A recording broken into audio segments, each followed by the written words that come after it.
Hi, welcome to the Crafts channel. My name's Corinne Brad and I've got another quick idea for you to decorate your home this Christmas. It's a really cute little rag wreath. Let's hold it there so you can actually see how cute it is. And it's simply made with a 4-inch embroidery hoop and all those leftover pieces of fabric that are too big to throw away but too small to do anything sensibly with. So to start, grab your embroidery hoop, take the centering out of it and unscrew it, I would say sensibly, to its widest point without it coming undone. Reason being is you're going to need to pop it back on your inner hoop and there's going to be a lot of fabric around this ring. Choose your scraps of fabric in assorted shades.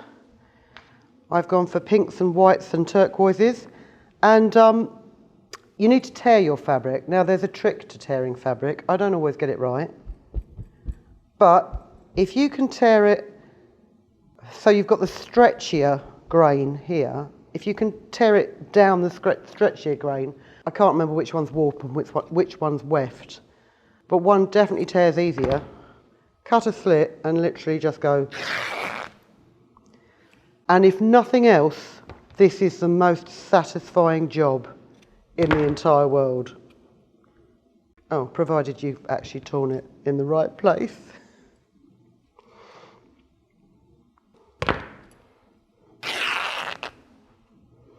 And you want to tear your strips so they're about 1 centimetre wide.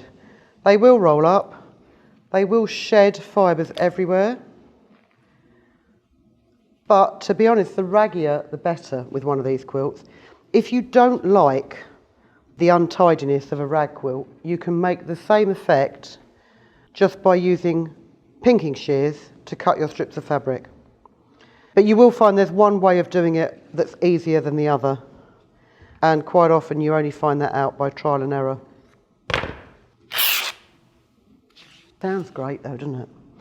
So, for a 4 centimetre, that would be tiny, 4-inch hoop, you want sort of like tails that are about 2 inches long. Obviously, if you're going to use a bigger embroidery hoop, you might want to have them longer, but bear in mind it is fabric, so if you make them too long, they're just going to start to droop. This size just sticks them out, so they radiate out from the centre quite nicely. And so I think you want to cut your strips about 14-15 centimetres.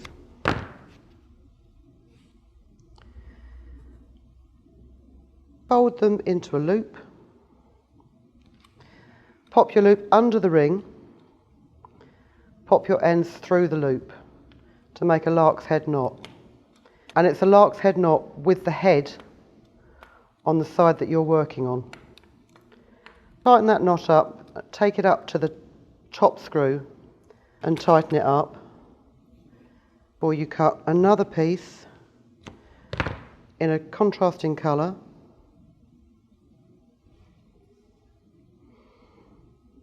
Fold it in half, tuck it under your ring,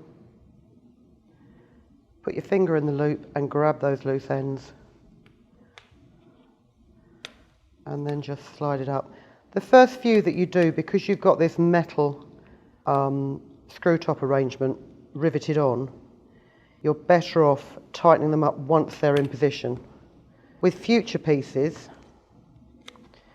what you can do is you can just put them on the edge of the ring, wherever you like, and then slide them all up together, because the ring, being an embroidery ring and being used for fabric, it is nice and smooth.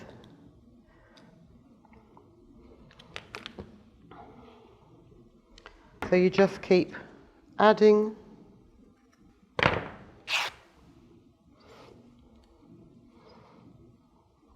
little strips of fabric. And if this was ever a project to do before you were going to do the hoovering, definitely do it before you were going to do the hoovering. Oh, because you will find pieces of cotton. In fact, you'll find a sea of pieces of cotton beneath your feet by the time you finish this. But it's a great semi-messy project almost for the kids as well, because they'll have great fun tearing the fabric if nothing else. And because it's a simple lark's head knot, there's no special equipment needed. And it does build up fairly quickly.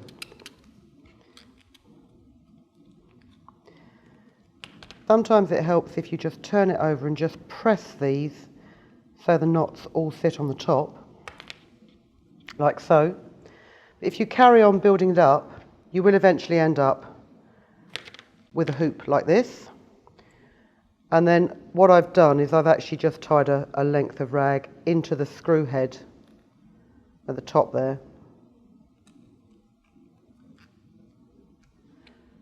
And you can either leave it empty, you could find a nice piece of Christmassy fabric that you've fussy cut so a motif is in the centre of it, and then you can just place that over the top,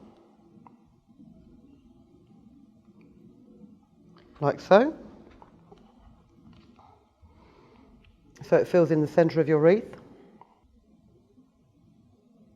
Or the other thing, and actually I don't know whether this will work, but this is what I was thinking, is I've got some nice wooden cotton reels which I've wrapped in pink thread, pink fabric, like a sort of greeny turquoisey fabric. And I think if you get yourself some gross grain ribbon and tie a double overhand knot in the bottom of it, and don't pull it too tightly because you want quite a chunky knot. Let's just snip that end off neatly. Thread your ribbon through your cotton reels around your around the inner ring where there's a gap.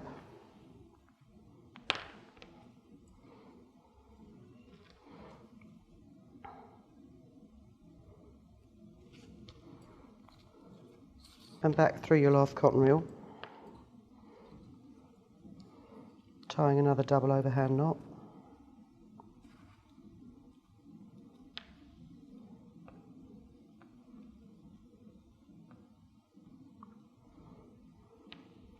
I'm not going to cut that off because I'm not convinced that's how I want these yet.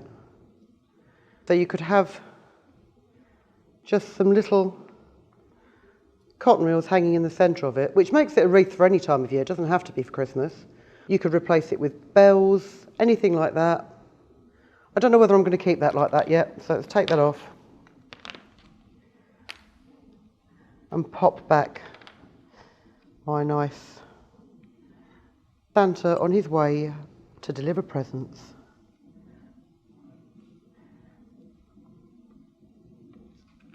Oh, like so. Very quick, very satisfying. I mean, ripping fabric is one of the greatest things you can do in your spare time, and it makes a great noise.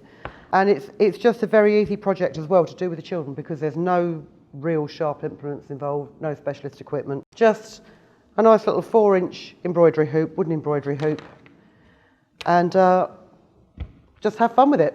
I hope you enjoyed that idea. I hope that's given you some inspiration for a Christmas wreath or a springtime wreath, or whatever time you like wreath. And we'll see you again very soon. Thank you for watching. If you've been inspired to create, please share your makes with us in the comments section below. And if you've enjoyed videos by the Crafts channel, hit the like button. Want to see more of us? Then click subscribe. See you next time.